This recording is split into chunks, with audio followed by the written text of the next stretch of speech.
Welcome to another edition of Dungeons and Social Distancing with Nerdarchy. Today we talk about 3 ways to use the evil druid in D&D. Welcome to Nerdarchy, for nerds, by nerds. I'm Nerdarchist Dave, and as usual, I'm hanging out with this nerd. Nerdarchist Ted. You won't have to hunt down that next D&D video if you hit that subscribe button. But you want to make sure to entangle the next Nerdarchy video by using that notification bell. Before we jump into our evil druid video, I just want to let you know if you would like to help out Nerdarchy and you like what we do and you want to support it, there's a very easy way for you to do that. We have our pre-order for out-of-the-box encounters. It's out, or you can download the digital copy, or you can buy the digital map packs. All of that is over on the Nerdarchy store. It's a great way to get more content into your games and support us as you do so. There will be a link in the description.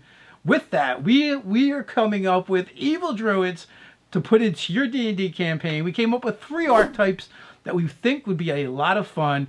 We've got the anti-civilization druid, the huntsman druid, and the mad druid. I think the anti-civilization druid, this is the kind of easy go-to, the first one for DMs.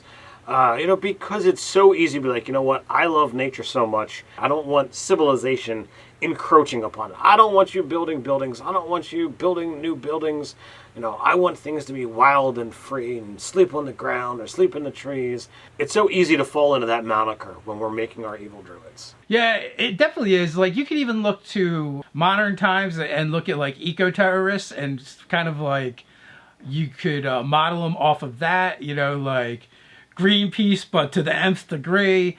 They're sabotaging farms, they're sabotaging, dams, they're sabotaging whatever they can. They want to make expansion into the wilderness a real pain in the ass for people, and they don't want them to do it. And when you think about it, the power of a druid, they've got the capabilities to make this happen. They can sneak around as animals.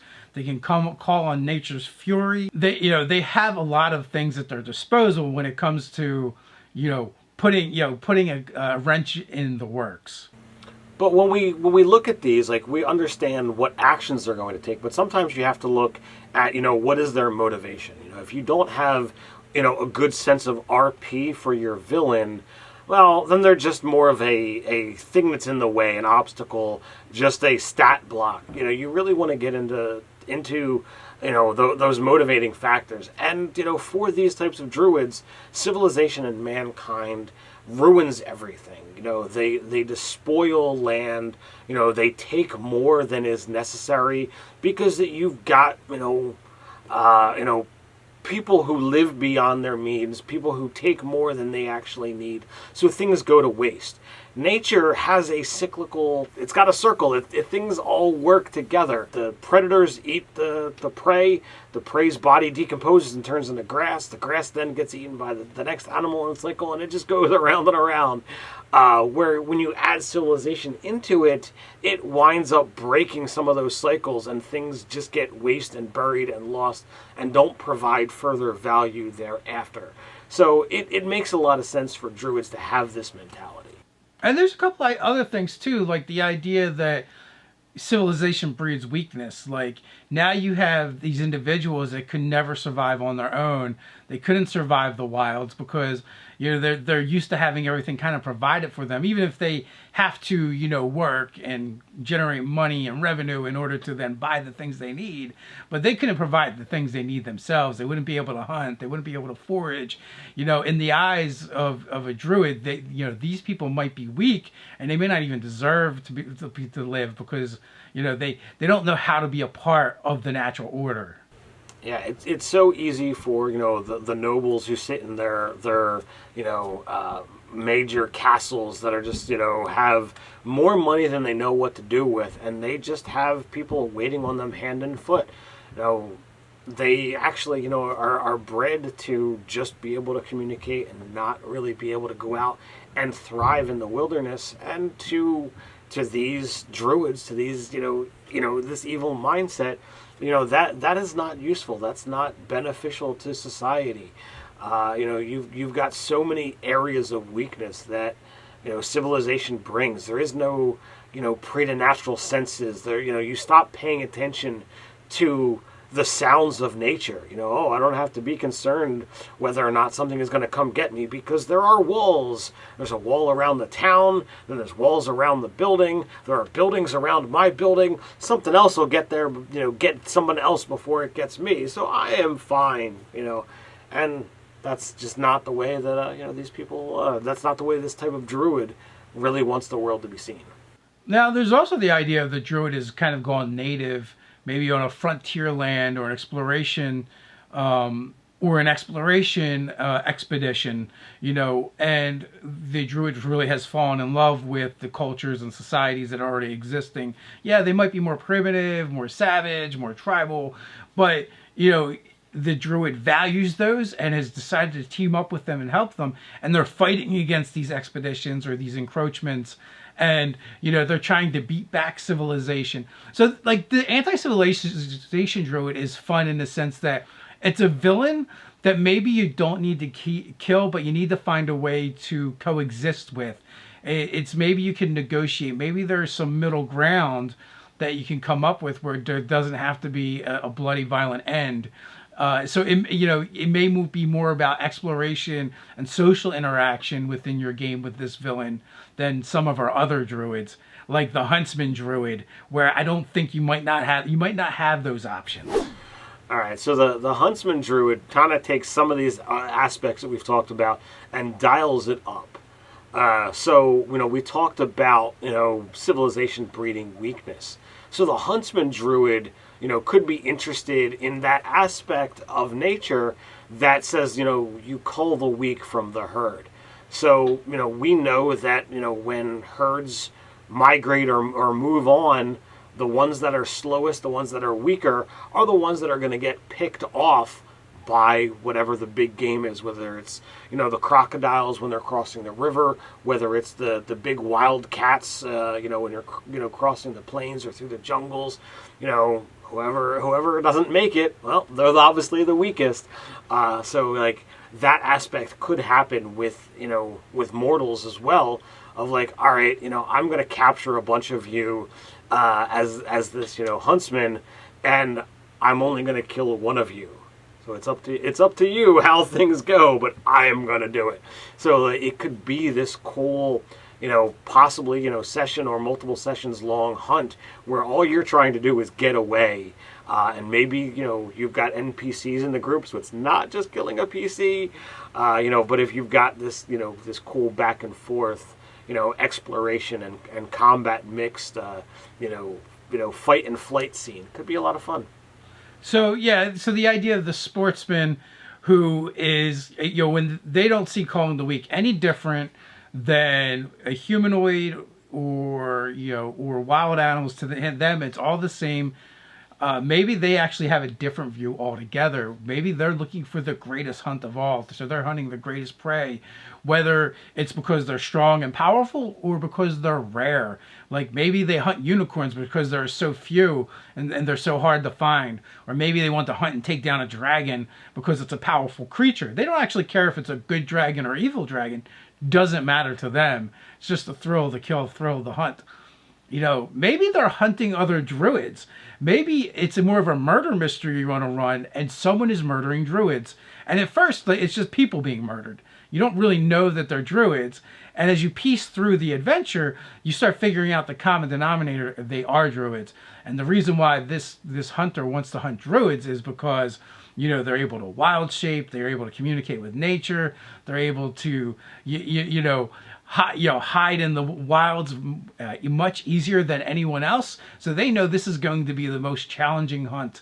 So they're picking off all the druids, going after the more powerful and more skilled as they go. Maybe somewhere they're taking trophies and putting them on a wall. So, that's a really good point with druids. Having the ability to wild shape winds up opening things up into a spectacular realm of creativity and utter horror for the things that, are being pursued. Imagine, in this, hunt, you're being hunted by this druid, and a bird, just kind of flutters down and sits on a branch of a tree. Okay, not too much of a big deal, But what if that's the druid and it's just sitting there watching you, waiting for you to make a move? Those things enter into super levels of paranoia. But then when the prey has the ability to wild shape as tiny as a mouse or insect, all the way up to something as a giant bird, that changes the game for what this hunt could be. So taking in all of the powers of a druid, that is just utterly crazy with what they're going to be able to do. Yeah, so with this druid, I feel like this druid might be barely more than an animal themselves. This one is going to be more savage, more wild, more primitive. They probably mock people that are more civilized. They have no respect for them. It's going to be a different kind of personality than our anti-civilization druid, and way more different than our next one, which is the mad druid. And this one might be my favorite. All right, so the mad druid could be, actually further broken down into, a couple of categories. One that we've played with a little bit, here in our own home games, and I think we've even done a video on it, the necro druid. But you've also got, the mad scientist, which, could also fall into, the crazy wizard did it, just, this time it's a crazy druid. So let's get into the necro druid to start first.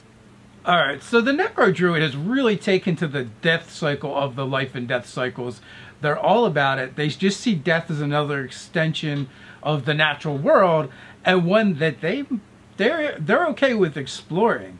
Like, just because your life has left the body doesn't mean the body is now useless and you can't do things with it. Your spore druid kind of moves in this territory anyway, where they have the infestation and you kind of create zombies. This druid might even view undead as another kind of life form. Well, and we already see a little bit of this in, Wizards of the Coast material. We know that, Bellic the Outcast from the Sunless Citadel was tending the Gulthias tree, and we know that Gulthias is a vampire. So, we've already got, things that are there. We also have Gelis Emarcanasis from Friend or Foe, which is something that we wrote. So there's definitely some some things that are already out there. So this is my favorite thing to do. We've already got the owlbear, the chimera, and a handful of other things that exist that are a kind of mashup of multiple creatures. And when I'm looking through a monster manual, every once in a while I'm like, What else can I, combine together? In 3rd edition, 3.5, there was the chimeric or chimeric template that allowed you to mash two creatures together specifically for this. It was totally a lot of fun to wind up doing. So the mad scientist druid could wind up trying to grow creatures together. They could be trying to breed things that don't belong breeding. They could be trying to literally cut apart and sew together things, however you want to, arcana or medicine or what have you, this whole process, you could have new creatures that are being created and found in the wild. Some things could be failed experiments, some things could be wild successes. Maybe you could have every once in a while the druid cackling that could be heard across great distances because he was successful, or screams of rage when an experiment failed after all of this time went by. So yeah, definitely things you could do there. Yeah, so the Gulthias tree is like the origination, or part of the origination, and it started from the origination of vampires, and this crazy druid is turning people into twig blights. So not good at all. In our own story with Gilius and Marcananis, in Friend or Foe, his kids accidentally trampled his prize roses, and he murdered them, and then he felt terrible about it, so he basically creates plant zombies, and he's the captured spirits of his family that he's trying to make the perfect plant body for them to bring them back to life. but it hasn't been working out so well for him at all. And these are just two examples. I'm sure you folks could come up with some really cool stuff on your own as well, but there's definitely ways to cross over using necrotic energy alongside the natural druid powers, infusing necromancy and necrotic energy into plants and trees. You could get some really crazy effects, and this is where you could really have fun as a DM when you're writing an adventure, making new monsters or even hazards that your players you're going to have to go up against. Now, the next category, mad scientists, there's some fun things going on there too.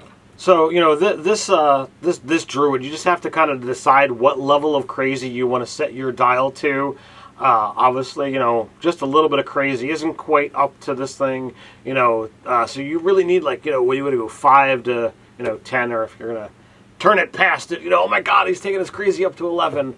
But there's so many things that you could just be like, all right, I'm gonna determine randomly. I want this creature and mash them together and see what happens.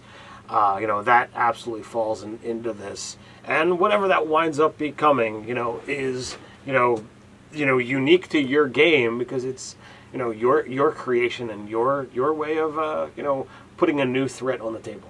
I love the idea of this druid is kidnapping people and is trying to basically infuse them with vegetables and trees and plant life. So like this biomancy's going on where he's trying to create new life forms. Maybe he's putting them in pods. And, in my mind, I envision these like cyborg style creatures, but instead of being mechanical and computer and technology pieces, it's, it is plants and, minerals and things of that nature that he or she is growing onto their body and into their body. You could also like the idea of mashing up creatures together. You're like infusing one creature with the essence of another. So you've got all these creatures that are having their essence drained, and maybe you're finding them as they get released back into the wild or stumble back into town. They don't know what's happened to them. They look like these desiccated husks where they're like almost zombies, but they're still alive. It's just all their vitality has been drained. What is this mad scientist style druid trying to do? What is their goal? What is their objective? It's a very different take on the mad scientist, but we're going to take it from the botany and the herbalist level, or even like this druid who's kind of like a zoologist and is going out and collecting specimens, but it's not enough. He has to interfere. He has to use them for something. So if you like this video and you want to get more evil in your game, then you might want to check out the Evil D&D Party. Will it ruin your game? We've got some darker themes planned for DMs and players alike over on our Patreon. You might want to check that out. But that's not all we do. We do weekly live chats for our patrons, monthly giveaways that our patrons are automatically entered, and more. So until next time, stay nerdy.